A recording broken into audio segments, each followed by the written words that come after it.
Well, the thriller Greta opened in theaters this weekend. That's right. Matt Perrin has a recap in your Monday Movie Musings.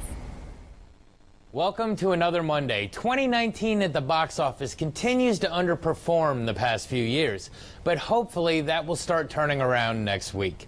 As far as this weekend goes, How to Train Your Dragon managed to hold off the newest Medea movie for first place, and the re-release of Green Book made some money following its Oscar win.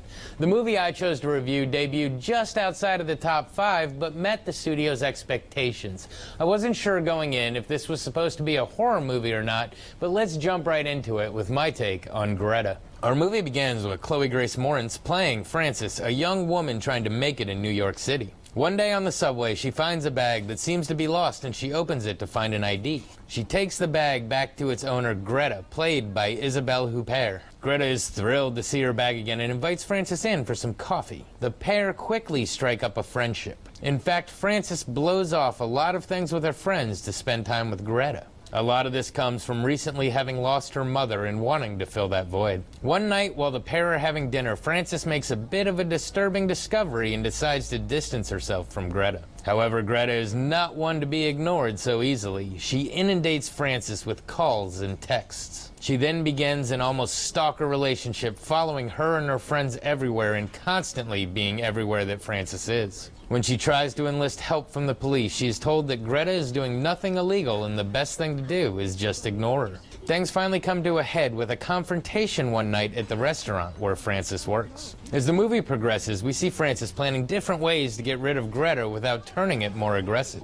She plans a couple different ways to leave the city and meets with Greta to tell her she's leaving, but will be back eventually. Unfortunately, Greta is not about to lose her prize, and we see their struggle escalate to heights yet to be reached. We as the audience are on the edge of our seats waiting to see how the entire affair will play out and constantly being taken to the limits of our movie stress threshold. So, what to say about this one? I wasn't excited to go see it, being that I went to a horror movie last week, and there's another one coming up in a few weeks that I really am looking forward to.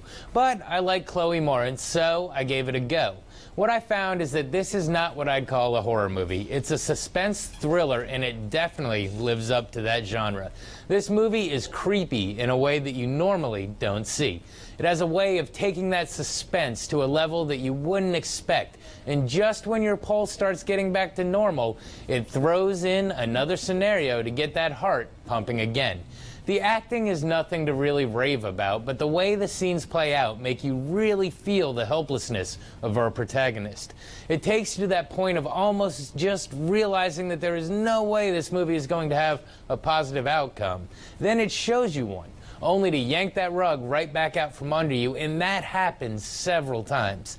This isn't a movie that you have to run out to the theater to see, but it may be fun to watch on the couch one night in a dark room.